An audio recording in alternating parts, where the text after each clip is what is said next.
बिस्मिल्लाहिर्रहमानिर्रहीम। Hi guys, this is Ahmad and welcome to my YouTube forex money channel. उम्मीद करता हूँ कि आप सब खैरियत से होंगे। सो गाइस, अभी की वीडियो में जो हम एनालाइज करने जा रहे हैं वो है गोल्ड 1 आवर चार्ट। मैंने इस टाइम 4 आवर चार्ट ओपन किया हुआ है और इसको हम एनालाइज जो है वो करेंगे 1 आवर चार्ट पे। 4 आवर चार्ट ओपन इसीलिए करना ज़रूरी था क्योंकि 4 आवर चार्ट में जो बिगर पिक्चर है उसको देखना पड़ना था कि मामला जो है मार्केट में क्या है। मैंने आप लोगों के सामने 1 आवर चार्ट ओपन तो किया हुआ है, लेकिन 1 आवर चार्ट जो है वो उसने बेसिकली जो बिगिनर्स हैं उनको इस कदर कंफ्यूज किया हुआ है कि उन्हें यही नहीं समझ आ रही। जैसे मुझे कमेंट आया कि सर 1790 पे सेलिंग की हुई है। देखें, अब एक कॉन्सेप्ट है ही नहीं मार्केट में, एक सिग्नल नहीं है, या तो आपने सिग्नल को फॉलो करके एंट्री ली हो फिर तो उस बात समझ में आती है। लेकिन अगर आपने बगैर सिग्नल के जो एंट्री ले ली है, एक तुक्के के तौर पे आपने उस एंट्री में जो है वो एंट्री ले ली है, और अब ये बताएंगे उसका क्या किया जा सकता है, वो तो फिर ये है कि आप विदाउट एसएल ही चलने दें। और विदाउट एसएल के लिए मैं आप लोगों को हमेशा कहता हूँ कि अगर विदाउट एसएल आप लोगों ने ट्रेड करनी है तो फिर आप लोग जो है प्रीमियम चैनल की तरफ जो है ना वो अपना रुझान करें, क्योंकि वहाँ पे प्रॉपर मनी मैनेजमेंट के साथ जो है विदाउट एसएल ट्रेड्स चल रही हैं, इस टाइम भी चल रही हैं, और कल भी अल्हम्दुलिल्लाह हमने यूरो यूएसडी के ट्रेड से जो है वो एक हैंडसम प्रॉफिट बनाया। अच्छा, गोल्ड पे हम अगर बात करें तो गोल्ड 1 आवर चार्ट जो है ना वो इस टाइम उसने जो ट्रेडर्स हैं उनको स्टिल इतना कंफ्यूज कर दिया हुआ है कि उन्हें यही नहीं समझ आ रही कि इस टाइम अब मार्केट जा क्या रही है। तो लिहाजा हम इसको इंट्राडे बेसिस पे ना 4 आवर चार्ट पे जो है वो हम एनालिसिस करेंगे।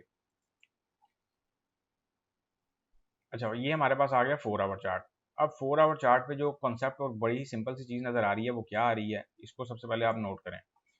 अच्छा, अब यहाँ पे गोल्ड ने हमें एक माइनर सा ना सपोर्ट एरिया दे दिया और बज़ाहिर ये कह दिया कि मैंने यहाँ से एक डबल बॉटम पैटर्न बना दिया और अब मैं उठने की कोशिश कर रहा हूँ, जो कि गोल्ड वहाँ से फ़ौरन उठा भी।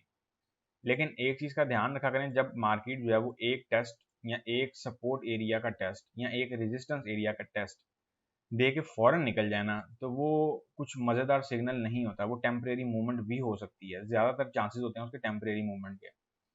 अगर मैं बात करूँ इंट्राडे के पॉइंट ऑफ व्यू से, तो इंट्राडे के पॉइंट ऑफ व्यू से हमें जो सबसे पहली चीज़ देखनी है वो ये देखनी है कि हमें कोई बैरियर मिल रहे हैं मार्केट में। ऑफ कोर्स हमें मार्केट में बैरियर मिल रहे हैं, तो इन बैरियर को कतन इग्नोर नहीं कर सकते हम। जैसा कि आप लोगों ने देखा कि हम एक ट्रेंड लाइन को फॉलो करते हुए जा रहे हैं, ये 4 आवर चार्ट है। अब हम इसी को अगर 1 आवर चार्ट पे शिफ्ट कर लेते हैं तो आप खुद ही देख लें कि पिक्चर जो है वो हमारी किस हद तक क्लियर हो जाती है। ये देखें, अब आप लोगों की जो कन्फ्यूजन है वो काफ़ी हद तक कम हुई होगी, क्योंकि यही नहीं समझ आ रहा होता कि चीज़ करनी क्या है। अब हम चलते हैं वापस 4 आवर चार्ट पे। ये बेसिकली जो इंट्राडे एनालिसिस हैं उनमें 4 आवर चार्ट का जो अमल दखल है वो इसलिए है कि आप लोगों को ये चीज़ समझ आ सके कि मार्केट जो है वो सलूक कर क्या रही है। मार्केट ने बेसिकली एक फॉलिंग वेज पैटर्न बनाया था गोल्ड पे। मार्केट ने उसका अपर ब्रेकआउट देने की बजाय उसका दे दिया बेरिश ब्रेकआउट, तो हमारे पास कुछ ऐसा सिनेरियो निकल आया।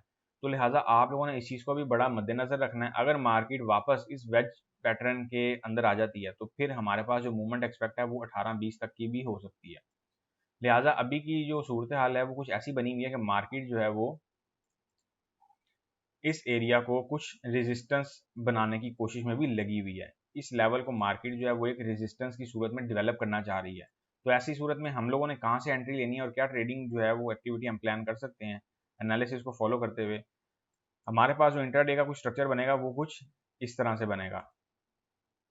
मेरी आपको एडवाइस है कि एंट्री जितनी हो सके अपर से लें, और यूँ समझ लें कि 18-10 से 15 के दरमियान जो है आप एंट्री लें। और इसका जो टीपी है वो आएगा, मैं आपको यहाँ पे मेंशन कर ही देता हूँ, क्योंकि कल यूएस सेशन था और यूएस सेशन में आप लोगों को पता है कि लिक्विडिटी सब चीज़ें जो है वो ईटीसी थिन थी, और मार्केट कल कोई अर्ली क्लोज भी थी गोल्ड की, और कल कोई बहुत ज़्यादा मज़ेदार जो है वो रिस्पॉन्ड भी नहीं कर पाई। लेकिन अगर जो करेंसी के पॉइंट ऑफ व्यू से ठीक थी, गोल्ड के पॉइंट ऑफ व्यू से भी किसी हद तक कहा जा सकता है, लेकिन वैसी नहीं थी जैसी हम लोग एक्सपेक्ट कर रहे थे। गोल्ड को हम करने की सोचेंगे जी यहाँ से सेल, और सेल हम इसको करने की सोचेंगे 18,082 टू 18,12 के लेवल से। पार्शियल सेलिंग करना चाहें पार्शियल कर लें। TP1 की अगर हम बात करते हैं तो TP1 इसका आएगा 18,02 का लेवल। TP2 की अगर हम बात करते हैं तो TP2 इसका आएगा 1796 का लेवल। TP3 की अगर हम बात करते हैं तो TP3 इसका आएगा 1790 का लेवल। और TP4 की अगर हम बात करेंगे तो TP4 आएगा इसका 1784 का लेवल। SL की अगर हम बात करते हैं तो SL हम इसका रखेंगे 1821 का लेवल। लें गाइस, ये यहाँ पे मैंने इसकी जो है डिटेल्स भी एंटर कर दी हैं और स्ट्रक्चर भी ड्रॉ कर दी है, और इस स्ट्रक्चर को फॉलो करते हुए ही अपनी ट्रेड करें। अगर कहीं पे भी आपको जैसे सबसे पहले अगर मार्केट इस वाली ट्रेंड लाइन का ब्रेकआउट दे के इस चैनल के या इस पैटर्न के वापस अंदर आती है तो फिर हमारे लिए ये वाली जो ट्रेंड लाइन है, जो अपर ट्रेंड लाइन आ रही है, वो एक बहुत बड़ा टास्क बन जाएगी। फिर अगर उसका ब्रेकआउट मिलता है फिर हम वापस जो है वो गोल्ड को 1845 के लेवल पे जो है वो एक्सपेक्ट कर सकते हैं कि गोल्ड जो है वो वापस 1845 के लेवल तक जो है वो बासानी जा सकता है। तो लिहाजा अपनी जो ट्रेड है उनको विदाउट एसेल ट्रेड ना करें और प्रॉपर मनी मैनेजमेंट के साथ ही करें। अभी रिजर्व बैंक ऑफ ऑस्ट्रेलिया का इंटरेस्ट रेट भी है, उसका भी कुछ इम्पैक्ट आ सकता है गोल्ड पे, प्लस कल एफओएमसी मीटिंग मिनट्स भी हैं और आज ऐसा कहा जा रहा है कि बेली साहब भी स्पीच पे आ रहे हैं। तो जब स्पीचेस बनती हैं तो आप लोगों को मैंने ऑलरेडी बताया हुआ कि क्या सिनेरियोस क्रिएट होते हैं, तो लिहाजा कहीं पे भी जो है वो ओवर रूल करने की या ओवर रूल होने की जरूरत नहीं है। अपना जो प्रॉपर सेटअप है उसके अकॉर्डिंग ही आप लोग जो है वो ट्रेड करें। मार्केट में जब एकदम तेजी आए तो उसका मतलब ये कतन मत समझा करें कि मार्केट में जो है वो ट्रेडिंग अपॉर्चुनिटीज बहुत ज़्यादा हो रही हैं। कभी कभार ऐसी अपॉर्चुनिटीज जो हैं वो ट्रैप भी होती हैं, तो लिहाजा उनको भी जो है जहन में रखा करें।